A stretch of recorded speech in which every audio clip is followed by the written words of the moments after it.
CMR shopping mall మన BHEL circle లో మార్చి 20న energetic star Ram Pothineni గారిచే గొప్ప ప్రారంభం.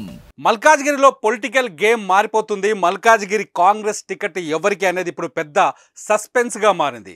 ఢిల్లీలో కాంగ్రెస్ టికెట్లపైన ముఖ్యమంత్రి రేవంత్ రెడ్డి అధిష్టానంతో కసరత్తు చేస్తున్నారు. కాకపోతే మల్కాజ్గిరి టికెట్ ఎవరిది అనేది బిగ్ క్వశ్చన్ గా మారింది. ఎందుకంటే మల్కాజ్గిరి టికెట్ కోసం బీఆర్ఎస్లో కీలకంగా పనిచేసిన నేత, బీఆర్ఎస్లో మంత్రిగా పనిచేసిన నేత, ప్రస్తుత మేడ్చల్ ఎమ్మెల్యే మాజీ మంత్రి మల్లారెడ్డి కూడా ఎదురు చూస్తున్నట్టుగా తెలుస్తుంది. మల్లారెడ్డి కొడుకు భద్రారెడ్డికి బీఆర్ఎస్ నుంచి మల్కాజ్గిరి టికెట్ ఇస్తారని చెప్పేసి కొంతవరకు ప్రచారం జరిగింది. భద్రారెడ్డి పేరే కన్ఫర్మ్ కాబోతుందని చర్చ జరిగింది. మల్లారెడ్డి కూడా తెలంగాణ ఎన్నికలు జరిగిన తర్వాత, తెలంగాణ అసెంబ్లీ ఎన్నికలు జరిగిన తర్వాత అనేక సార్లు మల్లారెడ్డి కూడా ఈ విషయాన్ని చెప్పారు. అధిష్టానం పోటీ చేయమంటే తాను కూడా ఎమ్మెల్యే పదవికి రాజీనామా చేసి పోటీ చేస్తానని చెప్పారు. అంతేకాదు తన కొడుకు భద్రారెడ్డి కోసం మల్కాజ్గిరి టికెట్ను ప్రయత్నిస్తున్నానని కూడా మల్లారెడ్డి అనేకసార్లు చెప్పారు. కానీ ఇప్పుడు మల్లారెడ్డి టోన్ పూర్తిగా మారిపోయింది. ఎందుకు మారిపోయిందంటే మల్లారెడ్డి భూ ఆక్రమణల కేసులు రావటం, షామీర్పేటలో ఆయన పైన కేసు నమోదవ్వటం, మల్లారెడ్డి కాలేజీకి సంబంధించిన రోడ్డుని ధ్వంసం చేయటం, ప్రభుత్వ భూమిలో ఆయన వేసిన రోడ్డుని ధ్వంసం చేయడం, ఆ తర్వాత మల్లారెడ్డి అల్లుడు రాజశేఖర రెడ్డికి సంబంధించిన కాలేజీ భవనాన్ని అధికారులు కూల్చివేయటం, ఇవన్నీ చూస్తుంటే మల్లారెడ్డి టోన్ మారిపోయింది, మనసు మారిపోయింది, ఆలోచన విధానం కూడా మారిపోయినట్టుగా తెలుస్తుంది. తాజాగా మల్కాజ్గిరి ఎంపీ అంటే పార్లమెంటు స్థానం పైన బీఆర్ఎస్ తరఫున మల్లారెడ్డి నివాసంలోనే ఒక సమావేశం జరిగింది. ఈ సమావేశంలో ప్రస్తుతం మల్కాజ్గిరి బీఆర్ఎస్ అభ్యర్థిగా ప్రకటించిన రాగిడి లక్ష్మారెడ్డి ఆయన బృందం వెళ్ళి మల్లారెడ్డి మద్దతు కోరుతూ ఒక సమావేశాన్ని నిర్వహించారు. ఈ సమావేశంలో మల్లారెడ్డి కుండబద్దలు కొట్టినట్టుగా కొన్ని విషయాన్ని చాలా స్పష్టంగా చెప్పినట్టే తెలుస్తుంది.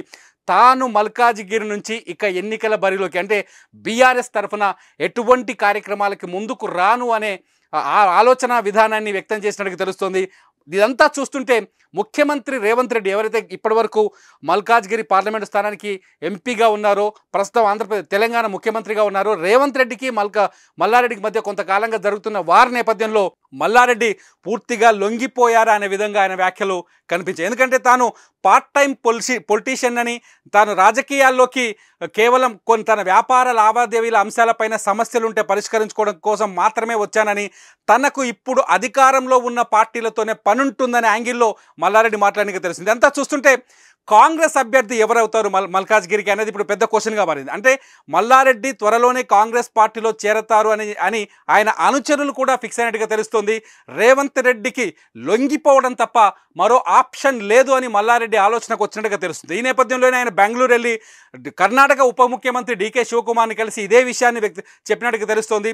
డీకే శివకుమార్ ద్వారా రేవంత్ రెడ్డిని లైన్లో పెట్టాలనే ఆలోచనలో ఉన్నట్టుగా సమాచారం అందుతుంది. ఇదన్నింటి నేపథ్యంలో డీకే శివకుమార్ ఒకవేళ చక్రం తిప్పితే మల్కాజ్గిరి ఎంపీ టికెట్ని ఆయన కుమారుడు మల్లారెడ్డి కుమారుడు భద్రారెడ్డికి ఇచ్చే అవకాశం కూడా ఉందని చెప్పేసి రాజకీయ విశ్లేషణలు తెరపైకి వస్తున్నాయి. భద్రారెడ్డి ఇప్పటికే రాజకీయాల్లో క్రియాశీలకంగా పాల్గొంటున్నారు. భద్రారెడ్డి సతీమణి కూడా పొలిటికల్గా ఆమె కొన్ని సేవా కార్యక్రమాలు చేస్తున్నారు. భద్రారెడ్డి మల్లారెడ్డి కాలేజీల వ్యవహారాలన్నీ చూస్తున్నారు. మల్లారెడ్డి మెడికల్ కాలేజ్కి ఆయన సతీమణి డీన్గా పనిచేస్తున్నారు. వీళ్ళందరూ చూస్తూ ఈ నేపథ్యంలో మల్కాజ్గిరి టికెట్ భద్రారెడ్డికి ఇచ్చే అవకాశాలు ఎక్కువగా ఉన్నట్టుగా రాజకీయ విశ్లేషణలు తెరపైకైతే వస్తున్నాయి.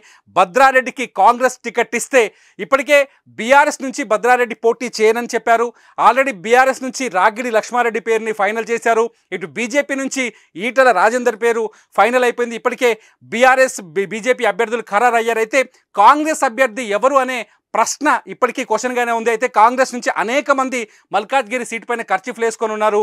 బండ్ల గణేష్ కావచ్చు, కొందరు కీలకమైన నేతలంతా మల్కాజ్గిరి పైన దృష్టి పెట్టారు. మల్కాజ్గిరి టికెట్ కోసం ఆలోచిస్తున్నారు. కానీ ఆ టికెట్ అధిష్టానం నుంచి ఎవరి పేరు వస్తుంది, మల్కాజ్గిరి పార్లమెంట్ అభ్యర్థిగా అనేది ఆసక్తిగా మారుతున్న తరుణంలో మల్లారెడ్డి తను కాంగ్రెస్ పార్టీలో చేరబోతున్నట్టుగా సంకేతాలు ఇవ్వడం, తన కొడుక్కి భద్రారెడ్డికి మల్కాజ్గిరి కాంగ్రెస్ టికెట్ ఇచ్చే అవకాశాలు ఉన్నాయనే సంకేతాలు ఇచ్చినట్టుగా తెలుస్తుంది. మొత్తానికి మల్లారెడ్డి పూర్తిగా రేవంత్ రెడ్డికి లొంగిపోవడానికి సిద్ధంగా ఉన్నట్టుగా తెలుస్తోంది. ఒకవేళ కాంగ్రెస్లో తనకు వర్కౌట్ కాకపోతే, తన కాంగ్రెస్లోకి వచ్చే అవకాశాలు లేకపోతే తను ఖచ్చితంగా బీజేపీలో కూడా చేరేందుకు సిద్ధంగా ఉన్నట్టుగా తెలుస్తుంది. మొత్తానికైతే ప్రస్తుతానికి ఉన్న హాట్ టాపిక్ ఏంటి అంటే మల్కాజ్గిరి ఎంపీ అభ్యర్థిగా భద్రారెడ్డి పేరు వస్తుందా లేదా అనేది ఇప్పుడు ఆసక్తికరమైన అంశం. చూద్దాం.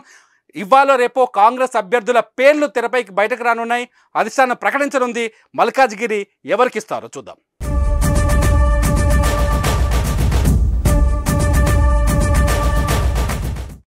టీవీలో మీ పర్సనల్ అండ్ బిజినెస్ ప్రమోషన్స్ కోసం కింది నెంబర్కి కాంటాక్ట్ చేయండి.